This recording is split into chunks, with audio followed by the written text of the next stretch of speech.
black man. Now, when it comes to racism, you know who the most racist people are for real? The real most racist people? Old black men.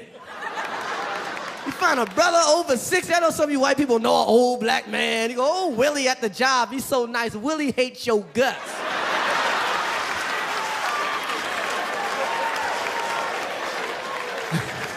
Nothing more racist than an old black man. You know why? Because an old black man went through some real racism.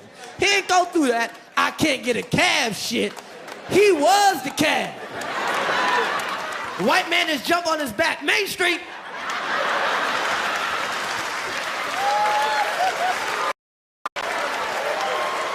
Left, nigga! Left, nigga! Left, you fucking nigga! You know what's wild about the old black man, though? Old black man, he ain't gonna let you fuck up his money. Whenever an old black man sees an old white man, the old black man always kisses the old white man's ass. Like, how you doing, sir? Pleased to meet you. Whatever I can get you, you let me know. As soon as the white man get out of sight, he's like, cracker ass cracker. Cracker ass cracker. I'll put my foot in the cracker ass cracker. I wish that cracker would have said some shit to me. Saltine ass motherfucking cracker. Motherfucker. Cracker, kiss my ass, you fucking cracker. White man come back. Howdy, sir.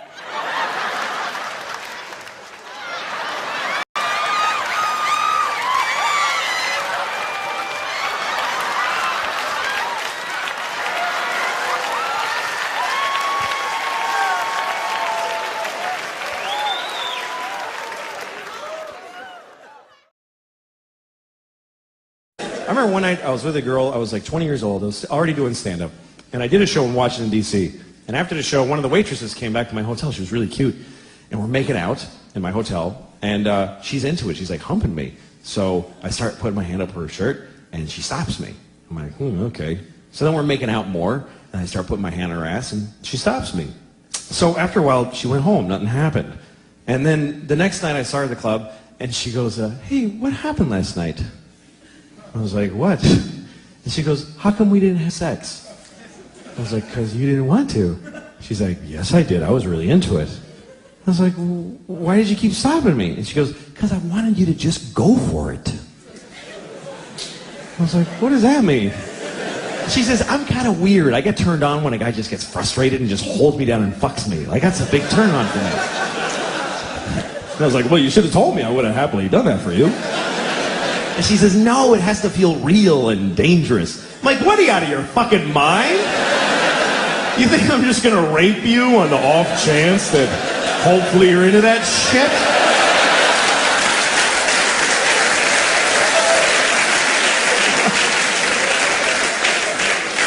I'm an idiot. I'm getting kind of a rapey vibe from this girl. I don't know. I suspect she might enjoy being raped. Maybe that's her thing. I don't want to ask first and ruin it, so just take a shot and rape her. What the hell? What's the worst that could happen after all? Jesus.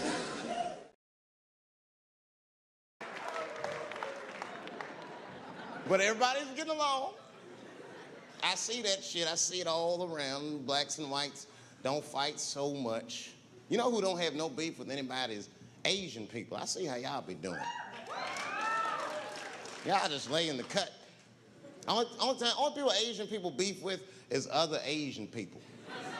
Like if you call a Korean guy Chinese, I've done this. They will flip out, hey! What make you think I'm Chinese? I am Korean. I look Chinese. Yes, motherfucker, you do look Chinese. That's why I said it. It's an accident. Nigga, to the untrained eye, you all look Chinese to me. It's a mistake. I'm not trying to offend you. Some people say all black people look alike. We don't get bent out of shape. We normally just call those people police, okay?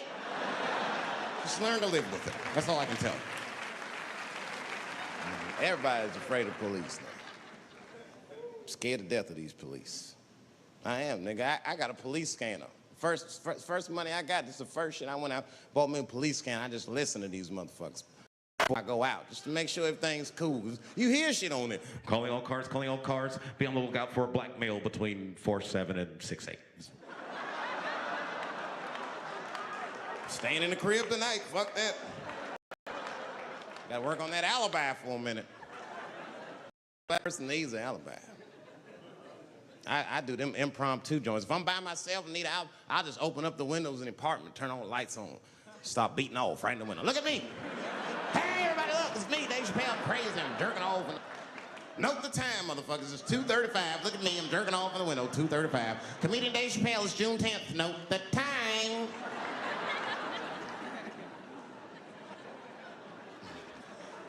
That shit could save my life. Officer David Chappelle couldn't have done that. I saw him in his window masturbating from 2:35 to 2:37. I'm certain of it. He was standing on a clock and holding a calendar and today's paper. Fuck, I need an alibi. I can't be no celebrity. This shit is just the worst.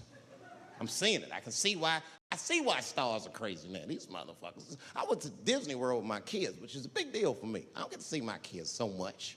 I do Chappelle show 20 hours a day, sleep for like half an hour, raise my kids for 10, 20 minutes, and I go back to work. Now, this particular day, I got to hook up with the kids. We went to Disney World. Everybody at the park.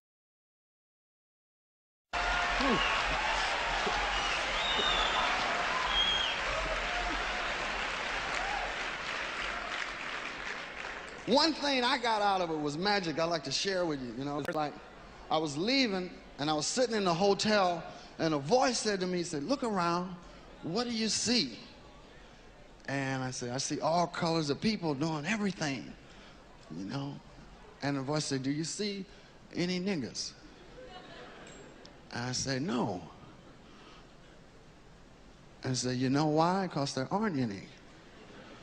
And it hit me like a shot, man. I started crying and shit. I was sitting there, I said, "Yeah, I've been here 3 weeks. I haven't even said it. I haven't even thought it." And it made me say, "Oh my God, I've been wrong. I've been wrong. I got to regroup my shit." I mean, I said, I ain't gonna never call another black man a nigga.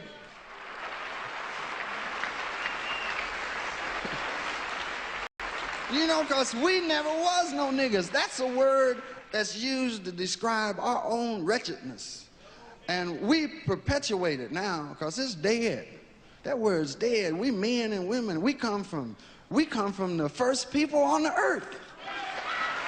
You know, the first people on the earth were black people. Because anthropologists, white anthropologists, so the white people go, "That could be true, you know." Yeah, Dr. Leakey and them found people remains 5 million years ago in Africa. You know them motherfuckers didn't speak French. So black people, we the first people had thought, right? We was the first one to say, "Where the fuck am I? And how do you get to Detroit?"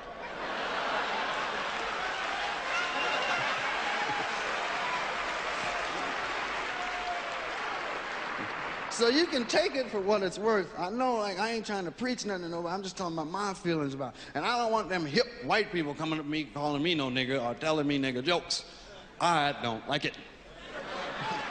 I'm just telling you, it's uncomfortable to me. I don't like it when black people say it to me.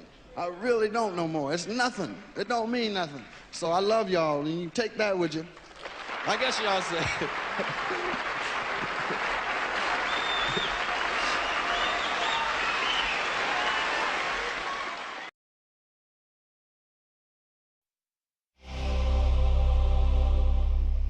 Where would a comedy show be without a few fart jokes? Question.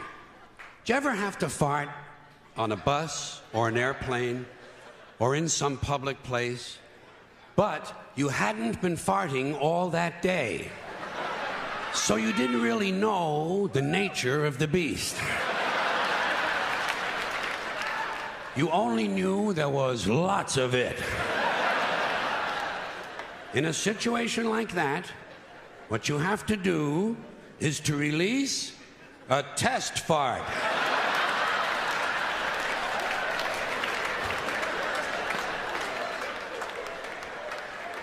You have to arrange to release quietly and in a carefully controlled manner about 10 to 15% of the total fart in order to determine if those around you can handle it. Or if in fact you may be about to precipitate a public health emergency. When releasing a test fart, it is often good to engage in an act of subterfuge, such as reaching for a magazine.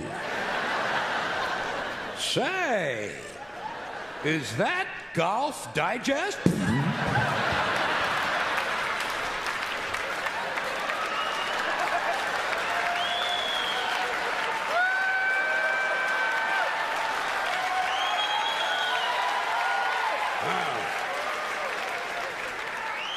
That doesn't smell too horrifying.